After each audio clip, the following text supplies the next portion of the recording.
asi kohe siin täie hooga ja väga rajult käima läheks, on mul hea meel siin stuudios ka tervitada esimest külalist tänases nädalavahetuse käivitaja saates. Mees, kes võiks nii öelda, et ühe löögiga võiks ilmselt minul siin pea otsast ära lüüa. MMA Raju, üks peakorraldaja Ott Tõnissaar on meil siin stuudios. Tere, Ott!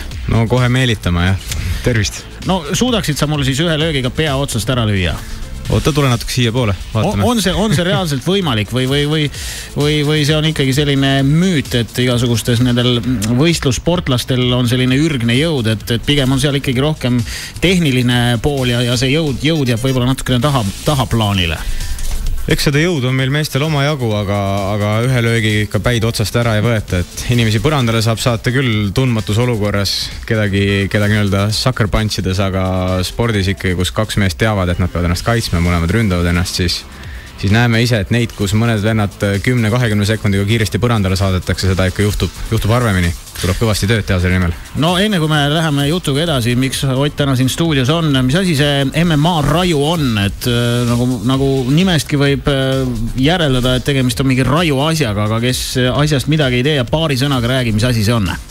Raju on Eesti sportliku vabavõitluse liiga ja sportlik vabavõitlus on siis spordiala, mis on kõige lähemal reaalsele võitlusele, ehk seal saab nii boksida, maadelda, maas edasi maadelda, maas võib ka lüüa, ehk siis võitlus toimub kuni ühe vastase nokauteerimiseni, alistamiseni või siis, kui mehed on võrdsemad, siis läheb välja asi kohtunike otsuseni. No mingid reeglid ikka teil ju on, et kuhu võib lüüa, kui kõvasti võib lüüa ja kuhu ei või lüüa? Ikka jah, kui see spordiala kunagi arenema hakkas, siis tehti asi väga lihtsalt, 2 meest pandi puuri ja 1 tuli välja. Aga seda hakkasid paljud osariigid USA's ja ka paljud riigid ära keelama. Ja siis pandi selle juurde hunnik reegleid, ehk siis hammustada me ei või üksteist, peaga ka ei lööda ja erinevalt võistlusklassidele siis on ka piiratud küünarnokkide ja põlvede kasutamine. Aga kes on need inimesed või need sportlased siis eelkõige, kes sellest nii-öelda siis võistlussarjast või spordialast vaimustunud on, kes sellega iga päev tegelevad? On seal kuidagi see spetsifikatsioon ka paika loksunud, et rohkem on selliseid boksimehi või rohkem on selliseid kickboksimehi või veel rohkem on maadlejaid või kuidas missuguste alade juurest inimesed sinna tee leiavad? Tead, kui me selle spordialaga alustasime, siis oli küll väga palju seda, et tuldi teiste spordialadest üle. Näiteks meil praegu Alik Tseiko, kes sai just American Top tiimiga profilepingu. Tema on Eesti meister Greco-Roma maadluses. Edwin Erik Kibus, väga tugeva taiboksi taustaga, tuli ka nüüd MMA-d tegema taiboksi kõrvalt. Aga aina rohkem hakkab kasvama peale selline põlvkond, kes hakkabki nullist MMA-d treenima, ehk siis tehakse läbi boksi, maadluse ja maasvõitluse algõpe ja siis hakatakse edasi neid juba kõike täiskomplektis koos treenima. Kuidas Eestis lood on? Kas meil on nii öelda siis siin Eesti pinna peal ka profe või tegelikult kõik, kes nii öelda Eesti nimede all eestlastena siin oma matšides käivad, on ikkagi amatöörid või kuidas, mismoodi see liigitamine käib, kes on prof, kes on amatöör? Amatöörist profi minnakse oma treeningkogemuse nii-öelda oma sisetunde järgi, et kui sa tunned, et sa oled valmis minema profidega võistlema ja vaatad, kes selle profide redeli alumisel pulgal on, oled valmis nendega madistama, siis sinna ka minnakse. Siin ei ole nagu sellist asja, et profid on need, kes saavad raha ja amatöörid käivad lihtsalt töö ja õpingute kõrval, et siin on lihtsalt selles tasemes on see profi ja amatööri vahe. Ei, see kehtib ikka spordis, et professionaalid on makstud sportlased ja amatöörid on need, kes teevad siis seda oma muu elu kõrvalt, aga eks Eestis spordiga ennast päris, vähemalt meie spordiga veel ära ei toida, et ka meie professionaalid teevad muud tööd kõrvalt, aga lihtsalt nemad on kinni makstud. No see tähendab kinni makstud, tähendab seda, et kui nad kutsutakse kuskile võistlusele, siis nii-öelda korraldaja peab neile mingisuguse rulli välja käima, et nad laseks ennast tümitada ja tümitaksid teisi. On see asi nii? Põhimõtteliselt keegi, et selles mõttes ma nagu hästi ei usu, et kuskilt olümpiakomitee nüüd kedagi toetab sellise spordiala või on teil nii kaugel ka asjad aetud, et mingisugused riiklikud toetused võiks ka kunagi paista? Sinnamaani me veel praegu jõudnud ei ole, aga me teeme tugevalt tööd selle nimel, et Soome on meist natukene samm ees ja tema sai sellega hakkama, et ta suutis teha riigisisese liidu, mis on ka riigi enda poolt aktsepteeritud ja nemad osalevad ka kõikides riigi poolt jagatavates toetustes. Meil vist on sinna veel üsna pikk samm, et sest suhteliselt keeruline on ilmselt siin Eesti spordiametnikele selgitada, et 2 meest, kes lähevad puuri ja ennast vaese omaks tambivad, et need peaks veel riigi poolt raha saama.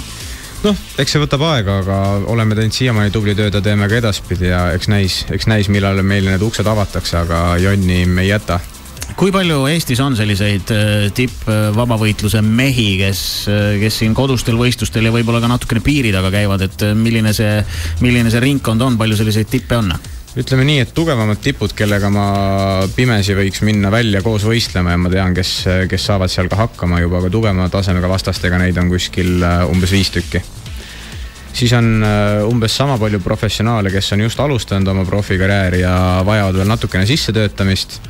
Ja siis umbes 10 meest on amatöörides, kes töötavad selle nimel, et jõuda välja professionaalideni. Ja siis on hunnik 20, 30, 40 isegi amatööri, kes lihtsalt võistavad oma lõbuks ja kes lihtsalt käivadki võistlemas sellepärast amatöörina, et saada seda elamust.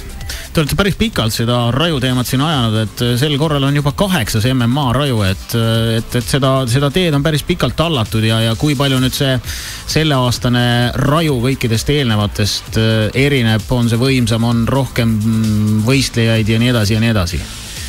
Põhiline, millega me tööd teeme, on ikkagi matšide tase, ehk siis iga kord, kui meie mehed on jälle natukene paremaks saanud, me katsume tuua neile tugemaid vastaseid. See on küll päris kõvasti eelarve taga kinni, nagu me ütlesime, kõik profisportlased tuleb kinni maksta, nad ka siia tuua, aga kõige suurem erinevus ongi see, et aina ülespoole, aga ka kogu üritus ja show ise, valgustus. Meil tuleb seekord üks hea DJ muusikat mängima, Marko Kiljak.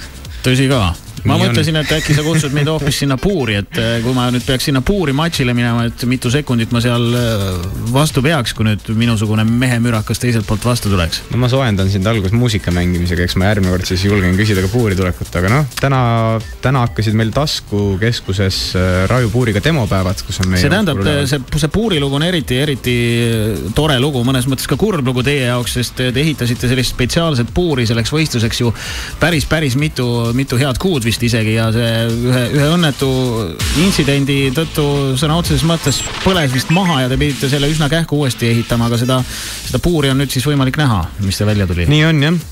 2 aastat tagasi me tegime ta valmis 8 kuuga ja nüüd 6 aega tagasi juhtus nii, et garaaž, kus me ta ladustasime, süttis ja puur sai päris korralikult kahjustada. Nüüd me tegime 4 nädalaga selle töö ära, mida me enne tegime 8 kuuga. Ehk siis puur on täielikult taastatud, uus puur on ilus, särav, valge ja nüüd on see üleval 2 päevaks Tasku keskuses, kuhu ka Marko sina saad tulla proovima. Mitu sekundit sa siis peaksid vastu? Nagu ma aru saan, te olete selle puuri sinna üles pannud, teete seal ise trenni ja lasete ka nii-öelda huvilistel siis sinna puuri tulla, et päris neid vist seal lööma ei hakka, aga üritavad nad teile vastu hakata ja vist selline mingi maadluse moodi asi pidi seal lahti minema. Mis kellast see nüüd täna võiks huvilised sinna Taskusse tulla? Täna hakkab esimene treening kell 4 ja siis nii-öelda avatud puur hakkab kell 5 ja iga tunni aja tagant ongi. Tund aega teeme trenni, tund aega saavad kõik huvilised ka ise tulla puuri ja proovida meiega lukkumaadlust ehk siis maadlus mahaviimise peale ja alistamise peale. Et see on siiamaani meil väga populaarne ettevõtmine, eriti teeviitadel, kus on palju noori koos. Et saate tulla ise jõudu katsuma rajusportlastega, mis tunne siis on seal puuris tegutseda. Ja miks me üldse seda juttu siin räägime, siis tegelikult MMA raju numbriga 8 on tegelikult järgmisel laupäeval toimumas ja seda siis Tartus, nagu ma aru saan, järgmisel reedel on siis selline väike show kaalumine Tasku keskuses ja laupäeval siis see põhipäev, et räägi nüüd sellest laupäevasest päevast, see on meil siis kalendris 22. oktoober, mis toimub, kus toimub ja mida ja keda vaadata saab? 22. oktoober hakkab peale Tartus A. Le Coq spordimajas kell 1, kui hakkavad päevased amatöörmatšid. Seal on siis koos kõik need nii-öelda tavaamatöörid kui ka need, kes teevad amatöörsporti selleks, et jõuda profidesse. See üritus kestab 2 tundi, on kõigile huvilistele täiesti tasuta, nii et saate tulla ja võtta sõbrad kaasa. Ja õhtune üritus, mis on siis profigala, kus võistlevad enamus professionaale, aga mõned tugevamad Eesti amatöörid, see hakkab kell 7 samas A. Le Coq spordimajas. Kestab umbes 2,5 tundi, hetkeseisuga on kaardil 8 matši, seal on ka väike vaheaeg ja selline see päev välja näeb. Räägi nüüd sellest õhtusest üritusest, 8 matši, mis see siis tähendab? Tähendab 16 tugevat meest. Millised need reeglid on? Need on ilmselt siis raundide kaupa ja kui pikalt see üks matš kestab, mismoodi võitja välja selgitatakse? See on kaalukategooriates ka? Jaa, mehed on ikkagi kaalukategooriates. Õhtusel üritusel on A, B ja C klassi matšid. Raunde on 3 ja raundid kestavad siis vastavalt klassile 3-5 minutit. ja ma väga täpselt neid reegleid hakkaks lahti selgitama. Amatööride kõige suurem erinevus on see, et maas näkku ei lööda ja ka põlvi pähe ei lööda ja professionaalides siis läheb kogu komplekt kuni A-klassini välja, kus on lubatud maas ka küünarnukilöögid pähe. No räägi nüüd siin lõpetuseks, kui ohtlik see ala on sportlaste enda jaoks, et kui palju selliseid traumasid juhtub, on see võrreldav ka mõne teise alaga, ma ei tea, kas korvpalli või suusatamisega või see on hoopis teine maailm ikka? No sport on sport, et kui ette nüüd kujutada, mida me seal trennis teeme, siis vastupidiselt sellele ettekujutusele selliseid murdunud ninasid ja katkiseid lõuga ja puruks murtud jäsemeid juhtub trennis äärmiselt vähe, sellepärast et inimesed teavad, mida nad teevad ja nad kaitsevad ennast. Küll aga on siuksed standardsed spordivigastused, et ülekoormus, kuskilt on mingi lihas ära tõmmatud, astud hüppeliigese välja, et meil just põhikaardil, õhtusel kaardil vahetus üks matš, Martin Aedmaa sai Rootsis eile jalalumurru, kus ühe maadlusvõtte käigus lihtsalt teine mees kukkus peale, jalg jäi ebaõnnestunult alla ja Martin on nüüd 2 titaanpolti jala sees, aga tema asemel astub puuri meie kõige kogenum amatöörvõitleja Jüri Jõgiste, kes siis erinevalt Martin Aedmast on rohkem spetsialiseerunud püstivõitlusele. Et neid vigastusi tuleb ette, eks õhtusel võistlus on natukene verd ka, aga nagu ma just ühes eelmise intervjuus ütlesin, et kui ma käisin Tartus rulluisu maratoni vaatamas, seal olid seal meedikute telgi juures need vennad, kes olid külje maha pannud, siis meie puurik jääb oluliselt puhtamaks. Kes võiks olla nii-öelda selle 8. raju suurim staar, keda sa ise nagu soovitad vaatama tulla, et ja võib-olla et sa õnnelik oled, et see mees just ringi või sinna puuri siis läheb, et kes võiks selle kõige suurem staar või tõmbenumber olla sellel aastal? Ma arvan, et kõige suurem staar on värskelt USA's lepingu saanud Alik Tseiko maadlustaustaga, kes on alati pakkunud väga hea vaatemängu. Aliku maadlustaust võimaldab tal oma vastaseid väga kõrge kaarega õhku saata enne, kui need matile tagasi prantsatavad. Lisaks on seal Dmitri Ivanov, kes on alati väga raevuka stiiliga ja kui ta meie juurde tuli, siis ta tehnikast väga ei hoolinud, lihtsalt eesmärk oli vastane puuri põrandale saata. Siis professionaalidest Lauri Ülenurm on taas puuris 35-aastane võitleja, kes on nüüd natukene aega kõrval olnud ja meie nii-öelda old school mees. Nüüd sellises vanuses, ma mõtlesin, ma olen ise ka sinna kanti, et sellises vanuses täitsa saab veel sellist spordiala viljeleda, ei ole hullu midagi. Piisab kõvast rusikast ja heast põlvest. Jah, võtame täiesti vastukaaluks iluvõimlemise, kus 18-aastaselt võib pillid kotti ära panna, siis maailma tasemel tehakse seda sporti 35-40 välja. Et vanemaks minnes küll jõuvarud natuke vähenevad, aga väga hea tehnika ja taktika teevad selle tasa, et siuke jõu vastu sport see päris ei ole, kuigi amatööri tasemel võib seda päris palju sellisel kujul välja tulla. Teil on väga uhke koduleht ka ja MMA.ee, sealt saab siis tutvuda eelnevate võistlustega, mis siin aastate jooksul on toimunud.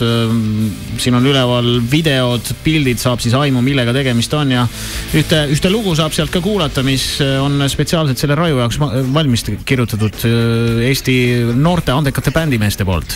Täpselt nii, see lugu käib meil siin taustaks ka.